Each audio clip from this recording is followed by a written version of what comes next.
Welcome. আমরা এর আগের ক্লাসে নির্দেশনা সম্পর্কে দুটো তিনটে ক্লাসে আলোচনা করেছি। অধ্যায়টার নামই হচ্ছে আমাদের নির্দেশনা ও পরামর্শদান অর্থাৎ গাইডেন্স। আজকে আমরা পড়ব পরামর্শদান, যেটা ইংরেজিতে বলছে কাউন্সেলিং। আমরা পরামর্শ এবং নির্দেশনা দুটো সাধারণত একই অর্থে ব্যবহার করার চেষ্টা করি বা করেও থাকি, যদিও দুটো আলাদা, সেটা আমি নির্দেশনা বা গাইডেন্স পড়ানোর সময় বলেছি। পরামর্শদানটা কি? কাউন্সেলিং। এই কাউন্সেলিং কথাটা আমরা বিভিন্ন সময় শুনে থাকি, যে কারো কোনো সমস্যা হচ্ছে, কোন একজন সাইকিয়াট্রিস্টের কাছে যে একটু কাউন্সেলিং করিয়ে আসা। আবার ভর্তির ক্ষেত্রে আমরা কাউন্সেলিং এর কথাটা শুনি কোনো জায়গায়। এই স্কুল সার্ভিসে তোমরা সাকসেস হবে অবশ্যই, সেখানে ভাইবার পরে মেরিট লিস্টে যখন নাম আসবে স্কুল চয়েস করার ক্ষেত্রটা, সেটাকেও তো আমরা কাউন্সেলিং বলি, তাই তো। আবার কখনো কখনো ডাক্তারবাবুরাও কাউন্সেলিং করে রোগীর, কোনো একটা অপারেশন বা কিছু হওয়ার আগে বা অপারেশন হওয়ার পরে বা কোনো কিছুর ক্ষেত্রে কাউন্সেলিং করে। অনেক ক্ষেত্রে এখন ডাক্তারবাবুরাও ট্রিটমেন্টটাকে অনেক বেশি মডার্ন করার চেষ্টা করছে, বিভিন্ন পদ্ধতি প্রয়োগ করে কাউন্সেলিং করছে। এবার স্বাভাবিকভাবে তাহলে প্রশ্ন যাচ্ছে, স্যার কাউন্সেলিং মানে আসলে কি? যে ভর্তির সময় আমি একটা কলেজ চুজ করে বা কোন সিটে পেলাম সেটা চুজ করলাম, সেটাকে কাউন্সেলিং বলবো?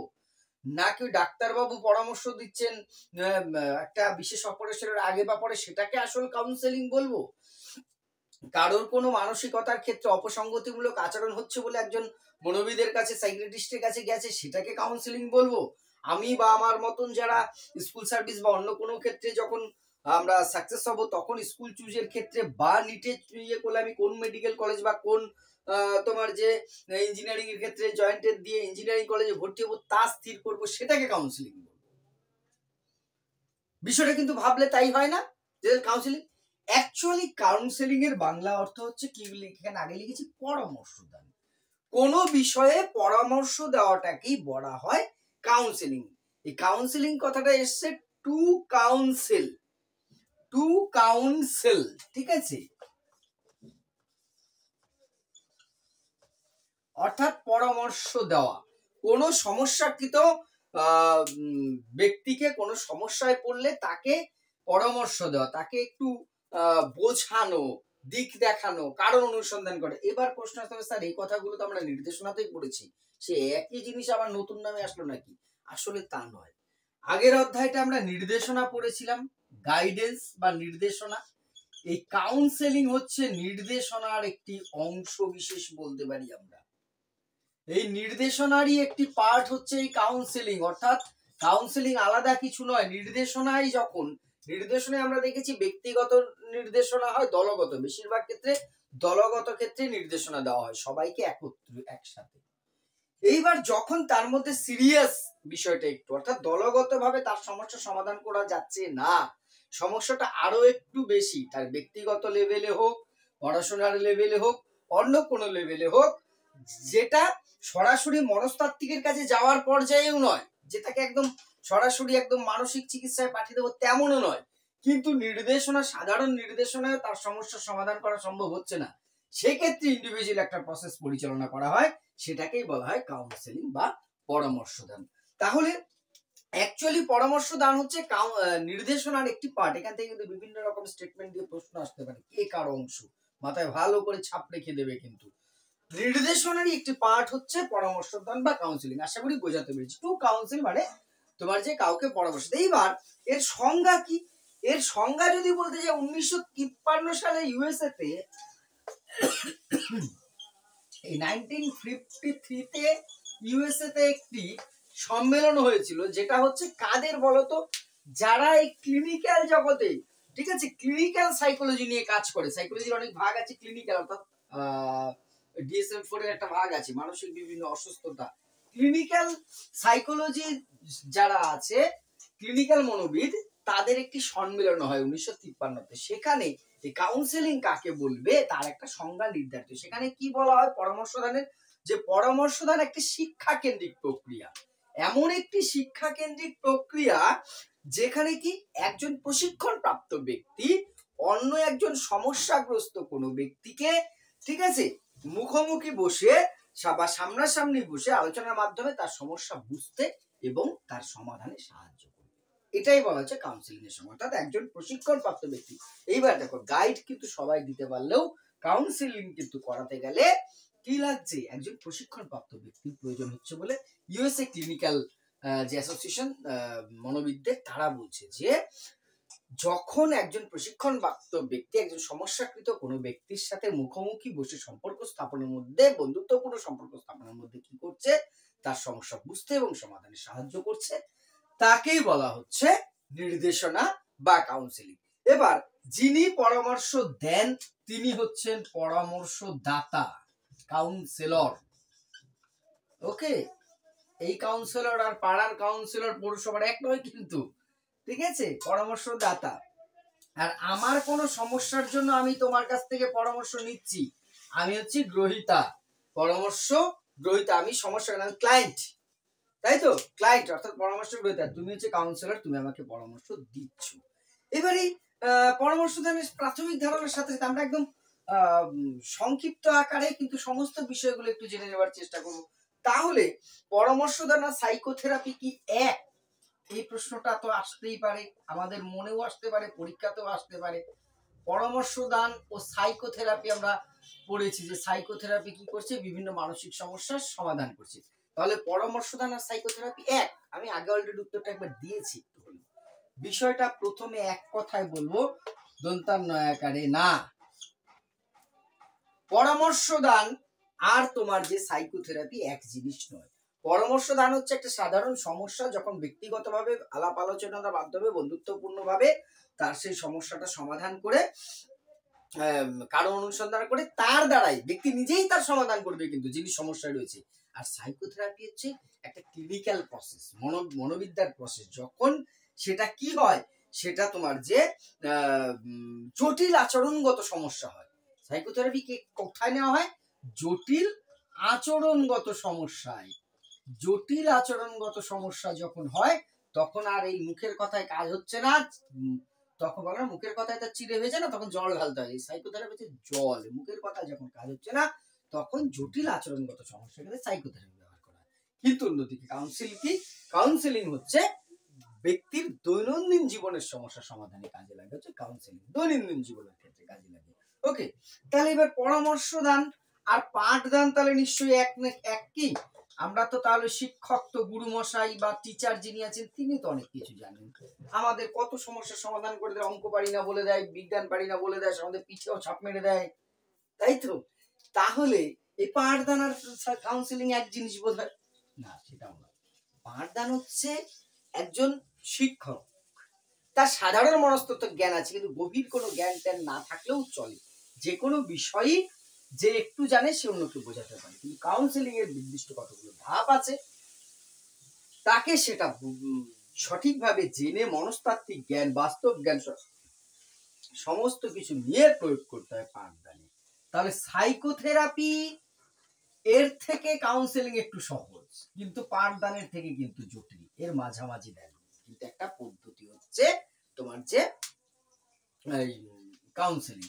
তাহলে নির্দেশনা, আগের দিন যেটা আমরা এতদিন ধরে পড়ছিলাম দুটো তিনটে ক্লাসে, নিশ্চয় নির্দেশনা ও পরামর্শ দান তাহলে একই হবে। যদিও আমি প্রথমেই এটা ক্লিয়ার করেছি, নির্দেশনার একটি পার্ট বা অংশ হচ্ছে কে, পার্ট বা অংশ হচ্ছে পরামর্শদান, পরামর্শদান। নির্দেশনা বা গাইডেন্স তার একটা অংশ হচ্ছে কাউন্সিলিং। নির্দেশনা বা গাইডেন্সের একটা অংশ হচ্ছে পরামর্শ। নির্দেশনাটা অনেক বড় আকারে, পরামর্শ দান হচ্ছে একটি অপেক্ষাকৃত জটিল ছোট বিষয় কিন্তু স্পেসিফিক। টোটাল একটা কারিকুলাম তার একটা অংশ, যেমন এডুকেশন, ভূগোল, ইংরেজি, ঠিক আছে, একটি বিষয়, বা তার ভেতরে আবার একটা বিষয় সিলেবাস, ঠিক তেমন টোটাল বিষয়টা হচ্ছে নির্দেশনা, তার একটা স্পেসিফিক পার্ট হচ্ছে তোমার যে কাউন্সিলিং। ডাক্তার, জেনারেল ফিজিশিয়ান, সেটা মনে করো একটা নির্দেশনা সমস্ত কিছু, কিন্তু হার্টের যখন বিশেষ প্রবলেম তখন আমাকে ওই হার্টের ডাক্তারের কাছে যেতে হচ্ছে, দাঁতের সমস্যা হলে আমাকে ডেন্টিস্টের কাছে যেতে হচ্ছে, নাক কান গলার সমস্যা হলে আমাকে ইএনটির কাছে যেতে, স্পেশালাইজেশন। অর্থাৎ নির্দেশনাটাই যখন আরো বেশি স্পেশালাইজেশন হয়ে যায় তখনই তাকে বলছি আমরা পরামর্শ দান। এই ছোট ছোট কথাগুলো কিন্তু স্কিপ করবে না, প্রশ্ন দেওয়ার ক্ষেত্রে সমস্যা হয়ে যেতে পারে আমাদের। এবার কখন সাধারণত কাউন্সিলিং প্রয়োজন হয় বলতো? যখন ব্যক্তির মধ্যে কি না সমস্যার ধারণাটাই থাকে না, অর্থাৎ আমার সমস্যাটা হতে পারে তার কোনো ধারণাই ঠিক মতো নেই আমার, যে এইটা করলে এই সমস্যা আমার আসতে পারে, হতে পারে, বা সমস্যাটা কিসের থেকে হচ্ছে আমার মানে এইটা হচ্ছে, কিন্তু তার কারণ সম্বন্ধে আমি বুঝতে পারছি না, এই সমস্যার সম্বন্ধে আমার কোনো ধারণা নেই। এই রকম সংক্রান্ত ক্ষেত্রে কি হতে পারে, কাউন্সেলিং এর প্রয়োজন হতে পারে। অনেক সময় আমাদের সমস্যা হলেও সেই সমস্যার গভীরতা আমরা বুঝতে পারি না, ব্যক্তি বুঝতে পারে না, বা সেই সমস্যার নেচারটা কি, সমস্যার প্রকৃতিটা বুঝতে পারি না। অর্থাৎ কোনো সমস্যাকে আমরা অনেক সময় হালকা ভাবে নিই, কিন্তু আসলে সেই সমস্যাটা হালকা নয়। সেটা শারীরিক উপসর্গের ক্ষেত্রেও যদি আমরা ধরি, সাধারণ সমস্যা তার সিমটম দেখে আমরা বুঝতে পারছি না, কিন্তু আক্ষরিক অর্থে সেই সমস্যাটা একটা অনেক বড় শারীরিক সমস্যা আমার মধ্যে বয়ে নিয়ে আসতে পারে। তার ধারণা নেই, কিন্তু হচ্ছে কেন এই সমস্যাটা, তার প্রকৃতি নেচারটা আমি বুঝতে পারছি না। এই সমস্যাটা বোঝার জন্য কি করা দরকার আছে, আমাদের এই কাউন্সেলিং এর কিন্তু প্রয়োজন আছে। তারপরে শিক্ষাগত দিক থেকে বিশেষ করে শিক্ষার বিভিন্ন বিষয়ের তাৎপর্য বোঝা। এই যে শিক্ষাক্ষেত্রে কাউন্সেলিং কেন লাগে, অনেক বিষয় আছে, এটা কোন দিকে যাব, কি করব, কি করা উচিত, এর ইম্পর্টেন্স, সেটা আমরা কিছুই বুঝতে পারছি না। কারণ অনুসন্ধান করছি ঠিক, কিন্তু তার কোনো আমরা তথ্য বুঝতে পারি না। সেক্ষেত্রেও কিন্তু কাউন্সেলিং এর প্রয়োজন হয়। তারপরে আরেকটা বিশেষ সময় আছে, অনেক সময় আত্মবিশ্বাসের অভাবে ব্যক্তি কি করে, সাধারণ সমস্যাতেই কিং কর্তব্য বিমূঢ় হয়ে পড়ে। এটা হয়তো তোমাদের মধ্যেও কেউ কেউ আছো, আমার মধ্যেও হয়তো আছে। কিং কর্তব্য বিমূঢ় মানে কথাটা আমরা জানি, এটা খুব কমন শব্দ, কিন্তু কিং কর্তব্য মানে কি করা উচিত বুঝে উঠতে না পারা। অর্থাৎ কেউ কেউ কনফিডেন্ট লেভেল এত কম আমাদের, একটা খুব সাধারণ সমস্যায় আমরা দুনিয়া মাথায় করে উঠি, এই কি শেষ হয়ে গেল, এই কি করব, আমি শেষ হয়ে, অথচ সেটা তাকে একটু শান্ত মাথায় বিচার বিশ্লেষণ করা উচিত, করলেই সেটা একটা সলভ হয়ে যাবে, ওয়ে আউট হয়ে আসবে। কিন্তু অনেক ক্ষেত্রে হয় কিনা বলতো, তোমার মধ্যে অনেকের মধ্যেই এটা আছে। আবার কেউ কেউ আছে ঠিক উল্টোটা, ঠান্ডা মাথায় অনেক বড় বড় সমস্যার সমাধান করে দিচ্ছে। আমাদের মতন পার্সোনালিটি অনেকেরই আছে, যারা একটা সাধারণ সমস্যা হক চৌকি ওঠে, কি করা উচিত, হ্যাঁ আমি, এই ক্ষেত্রে কিন্তু কাউন্সেলিং খুব একটা প্রভাব বিস্তারকারী কাজ। কাউন্সেলিং কি করবে, এই ব্যক্তিদের কিন্তু সমস্যা সমাধানে সাহায্য করবে। এবার বিশেষত ছাত্রদের কাউন্সেলিংটা কখন লাগে, তারপরে আমরা কাউন্সেলিং এর বৈশিষ্ট্য, এর গুরুত্ব আসবো। তারপরে তো শ্রেণী বিভাগ আছে। ছাত্রদের ক্ষেত্রে সাধারণত লাগে যখন দেখা গেল কোনো শিক্ষার্থী কাঙ্ক্ষিত ফল লাভ করতে পারছে না। ভালো ছাত্রটি, ঠিক আছে, ছাত্রটি ভালো বা ছাত্রীটি ভালো, কিন্তু কাঙ্ক্ষিত ফল হচ্ছে না। তুমি স্টাডি করছো, খুব ভালো পড়াশোনা করছো, এসএলএসটি ক্র্যাক তোমার কাছে একদম ইজিলি হওয়া উচিত, কিন্তু তুমি বারবার ফেল করছো। এই ধরনের ক্ষেত্রে কিছুতেই ঠিক করতে পারছো, অর্থাৎ তোমার সব থাকা সত্ত্বেও তুমি কেন জানো, তুমি দেখতে পাচ্ছ যারা তোমার থেকে কম যোগ্যতা সম্পন্ন বলে এতদিন মনে করে আসা হয়েছে, তারা খুব ইজিলি কি করছে, সেখান থেকে ক্র্যাক করছে, আরো ভালো জায়গায় পৌঁছেছে। অর্থাৎ আমার সবকিছু থাকা সত্ত্বেও আমি পারছি না, এই যে কাঙ্ক্ষিত ফলটা কেন আসছে না, এই ক্ষেত্রে কিন্তু ব্যক্তির কাউন্সেলিং এর দরকার। এই জন্য দেখবে অনেক সময় একজন ভালো মানুষ যে তোমাকে খুব ভালো মোটিভেটেড করতে পারে, সে তোমার শিক্ষক হোক, সহপাঠী হোক, বন্ধু হোক, বাড়ির কেউ হোক, অপরিচিত কেউ হোক, এখন তো সোশ্যাল মিডিয়ার যুগে অনেকেই আছেন, একটা দুটো খুব মোটিভেশনাল স্পিচ তোমার লাইফস্টাইলটাকেই চেঞ্জ করে দিতে পারে। ঠিক আছে, লাইফস্টাইলটাকেই চেঞ্জ করে দিতে পারে, সেটাও একটা কিন্তু কাউন্সেলিং এর পর্যায়ে পড়ে যায়। অর্থাৎ কাঙ্ক্ষিত ফল হয় না, সেক্ষেত্রে এই কাউন্সেলিংটা কিন্তু তোমার যে প্রয়োজন। তারপরে অনেক শিক্ষার্থী আছে অকারণেই খুব বেশি পরিমাণে কি হচ্ছে, মনোযোগী হয় না, অমনোযোগী লিখতে যাক, মনোযোগী নয়, তাদের কিছুতেই মনোযোগ বৃদ্ধি করা যাচ্ছে না, শিক্ষা পড়াশোনা বা কিছু ক্ষেত্রেই তাদের মনোযোগ নেই। এই দীর্ঘদিন যদি অমনোযোগী হয়, সেটা কিন্তু খারাপ লক্ষণ। সেই মনোযোগিতা না থাকলে সেক্ষেত্রেও কিন্তু কাউন্সেলিং এর তোমার যে প্রয়োজন আছে বলে মনে করেন। ঠিক আছে, অনেকে আছে নিজেকে জাহির করার প্রবণতা আছে না, মানে হাম ইয়ে হে, হাম ও হে, ঠিক আছে, কিন্তু আসলে কুছ নেই হে। এই যে এই ধরনের প্রবৃত্তি কিন্তু বহু শিক্ষার্থীর মধ্যে আছে, তোমার চেনা জানা বহু মানুষকে পেয়েছো, আমি এই করব, আমি এই করেছি, আমি সেই করেছি। ঠিক আছে, আমি নাম বলছি না, আমার সিনিয়র ছিলেন, মানে স্কুলে খুব রেসপেক্ট করতাম। তিনি ফার্স্ট বয় থাকতেন, সেকেন্ড বয় হতেন, আমাদের তুলনায় অনেক ভালো। কিন্তু তার একটাই সমস্যা দেখতাম, কলেজে যখন আমি অন্য কলেজে, দাদা কি ব্যাপার, বিরাট কিছু নিজেকে, ওনার সাথে যখনই কথা বলতাম নিজেকে খুব গুটিয়ে ফেলতাম, খুব ছোট মনে হতো আরো বেশি। কেন কি, এমনিতেই কিছু নেই, বেগুন টাইপের মানুষ। ওনাদের দেখে মানে সব পড়ে ফেলেছেন, দুনিয়ায় বিরাট ক্যাপাসিটি করে ফেলেছেন উনি, কোথাও একটা খুব ভালো জায়গায় যাবে। যখনই কথা বলতাম তখনই নিজে হতাশ হতাম ওনার প্রিপারেশন প্রস্তুতি শুনে শুনে। যাই হোক, এত বেশি হম্বিতম্বি করতে করতে পরে আস্তে আস্তে ভুলটা ভাঙলো। ভদ্রলোক যাই হোক, এখন উনি টিউশন পড়ান, তার যোগ্যতা নিয়ে আমার কোনো প্রশ্ন নেই, অনেক কোয়ালিফাইড, আমাদের থেকে অনেক বেশি কোয়ালিটি। কিন্তু অনেক বড় জায়গায় উনি যেতে পারতেন। এবার চাকরি না পেলেই তিনি অসফল ব্যক্তি, সেটাও আমি মানি না। তারপরেও বলছি যোগ্যতা থাকা সত্ত্বেও তিনি কিন্তু তার সম্মান পেলেন না। আমরা অনেকেই এটা নিয়ে কথা বলে এলাকায়। এক এবং অন্যতম প্রধান কারণ হচ্ছে নিজেকে জাহির করে গেলেন সারাটা জীবন।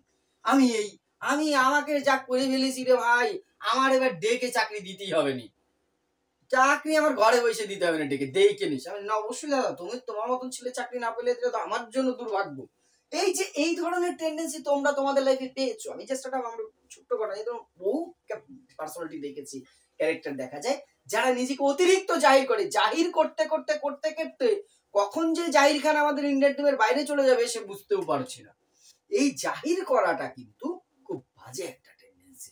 এদের কাউন্সিলিং করানো দরকার। কোয়ালিটি, এদের মধ্যে যে গুণগুলো আছে সেগুলো কি হয়েছে তোমার যে প্রয়োজন হয় শিক্ষার্থীদের মধ্যে, এগুলো এবার পাঠ ত্যাগে ইচ্ছুক অনেক শিক্ষার্থী চায় আমার দ্বারা হবে না, পড়াশোনা ছেড়ে দেবো, ঠিক আছে, তারা আর পাঠ্য মধ্যে থাকতে চায় না। দেখো, এগুলো কোনোটা দিয়ে কিন্তু প্রশ্ন দিতে পারে এদের ক্ষেত্রে কোন ধরনের রেমেডি প্রয়োজন। পাঠ ত্যাগে ইচ্ছুক হলে পড়াশোনায় মোটামুটি ভালো, কিন্তু সে পড়াশোনার মধ্যে থাকতে চাইছে না, তাদেরকে বোঝানো, তাদের ক্ষেত্রেও এই কাউন্সিলিংটা দরকার হয়। অনেক ক্ষেত্রে আছে, অনেকেরই আছে ইন্টারেস্ট বা আগ্রহের অভাব, পড়াশোনা বা কোনো কিছুর প্রতি যেন দিন দিন আগ্রহ হারিয়ে ফেলছি, কোনো রকম ইন্টারেস্ট নেই, কোনো কিছুর প্রতি তার আগ্রহ পাচ্ছে না, জীবনের প্রতি যেন আগ্রহ হারিয়ে ফেলছে। খায় দেয় ঘুমায়, কেন খায় জানে না, কেন ঘুমায় তা জানে না, পড়তে হয় পড়ে, কেন পড়ে তা জানে না।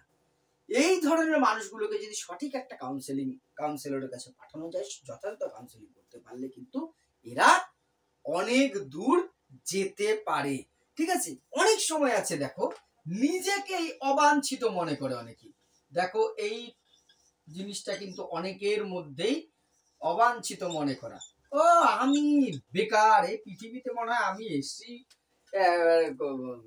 মানে অকারণ, আমার দ্বারা কিছু হবে না, আমি শুধু ভিড় বাড়ানো, নিজেকে সবসময় নেগেটিভ চিন্তা করা, নিজের যেন আমি যেন একটা আগাছা, অবাঞ্ছিত মনে করছি। কেন ভাই, তুমি ঈশ্বরের সন্তান, তুমি যে ধর্মকেই বিলং করো না কেন, আমরা তো সেটাই মানি। তুমি নাস্তিক হলেও যাই হোক, তোমাকে বিরাট এই নেচার, প্রকৃতি তোমাকে পাঠিয়েছে, তোমার একটা রোল আছে, রোলটা প্লে করতে হবে। তুমি এসছো এই নাট্যমঞ্চে একটা ভালো রোল প্লে করতে, একটা নাটক ড্রামা চলছে, সেই ড্রামায় একটা বড় ক্যারেক্টার, সে যদি সেই ড্রামায় না যায় তাহলে সেই ড্রামাটা অসম্পূর্ণ থেকে যাবে।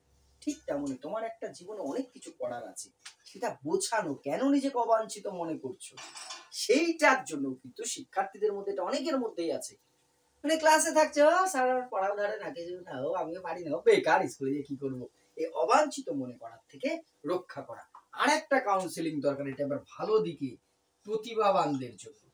অনেক শিক্ষার্থী আছে যাদের প্রতিভা রয়েছে, ট্যালেন্ট আছে, কিন্তু সেই ট্যালেন্টটা কি করতে পারছে না, বুঝতেই পারছে না, বা সেটাকে যথাযথ জায়গায় প্রয়োগ করা যাচ্ছে না। সেই প্রতিভাবানদের যদি সঠিক কাউন্সিলিং করা যায়, তাদের কিন্তু প্রতিভাটা আরো ডেভেলপ করবে, তাদের একটা ভালো জায়গায় পৌঁছানো যাবে। অর্থাৎ প্রতিভার বিকাশের ক্ষেত্রেও কিন্তু কাউন্সিলিং প্রয়োজন।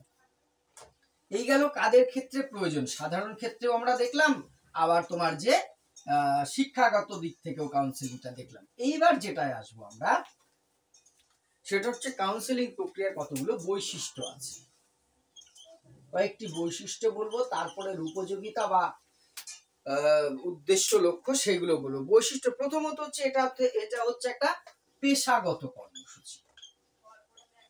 যারা কাউন্সিলিং করান তারা কিন্তু এটার একটা প্রফেশনাল হয়ে যান, অর্থাৎ পেশাগত ক্ষেত্রে নিয়োগ করেন। আমি কাউন্সিলিং নিচ্ছি মানে আমার পেশাগত না, যিনি দিচ্ছেন সেটা হচ্ছে পেশাগত। নেক্সট যে পয়েন্টটা দেখো, এটা খুব ইজি, তোমরা বুঝতে পারবে। শিখন বা শিক্ষণ যেমন হয়, শিখন বা শিক্ষণ কি হয়, এই শিখন বা শিক্ষাটা সবসময় ব্যক্তি কেন্দ্রিক হয়, অর্থাৎ কাউন্সেলিং হচ্ছে কিন্তু একটি ব্যক্তি কেন্দ্রিক প্রক্রিয়া।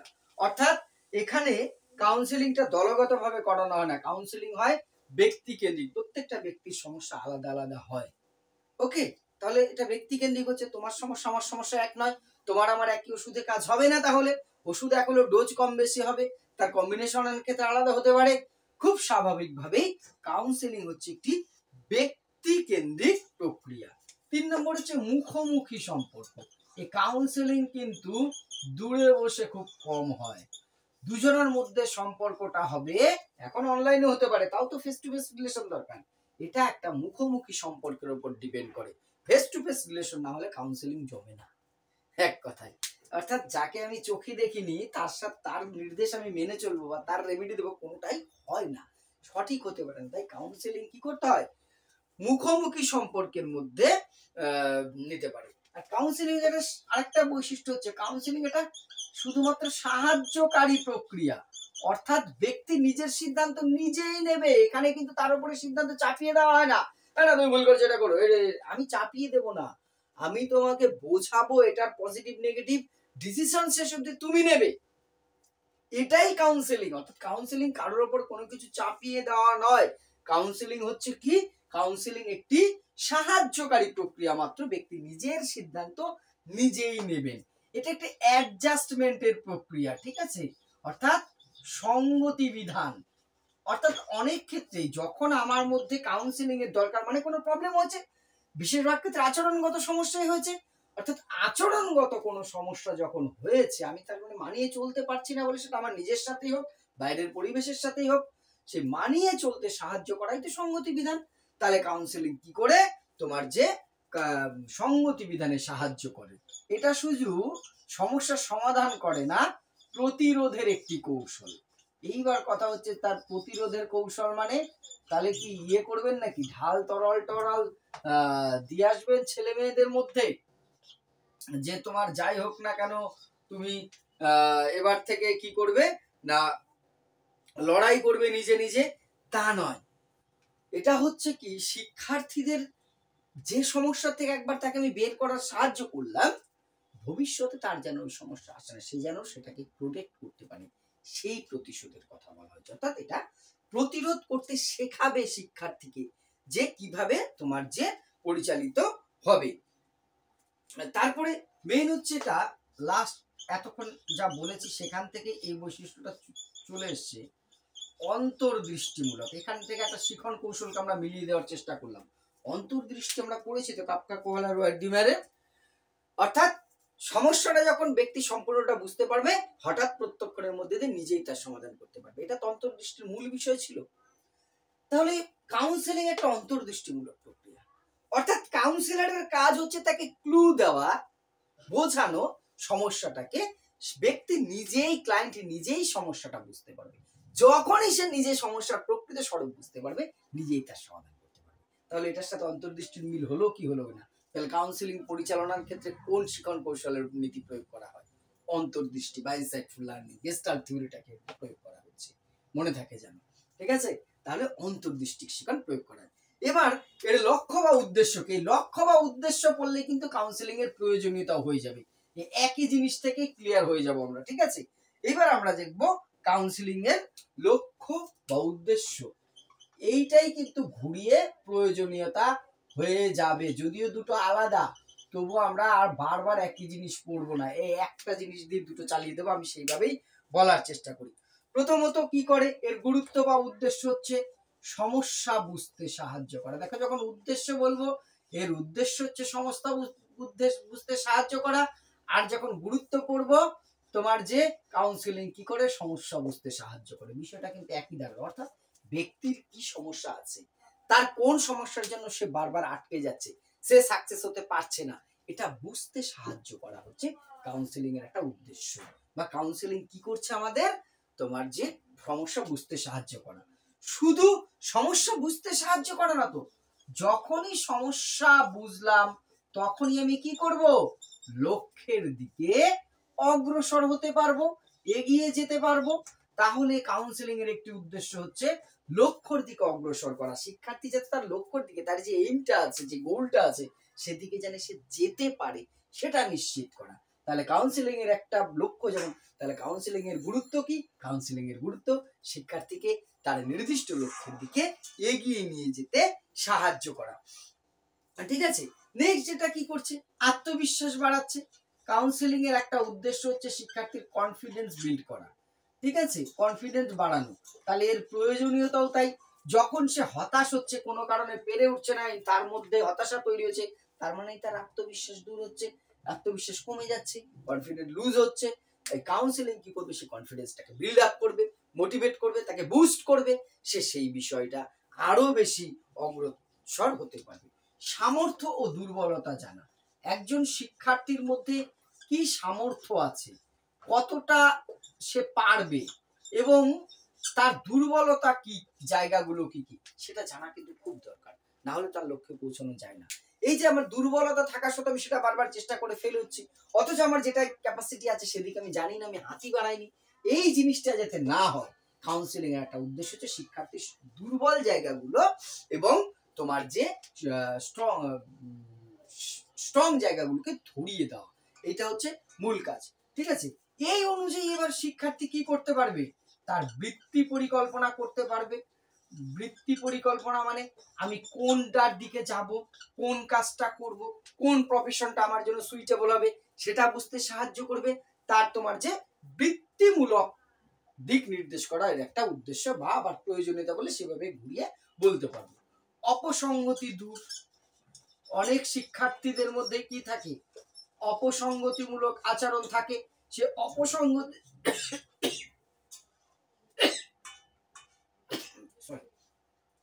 সে অপসংগতিমূলক আচরণগুলো দূর করা খুব দরকার। ম্যাল অ্যাডজাস্টমেন্ট আমরা পড়েছি এর আগের অধ্যায়গুলোতে, ফলে সেগুলো ডিটেলসে যাচ্ছি না।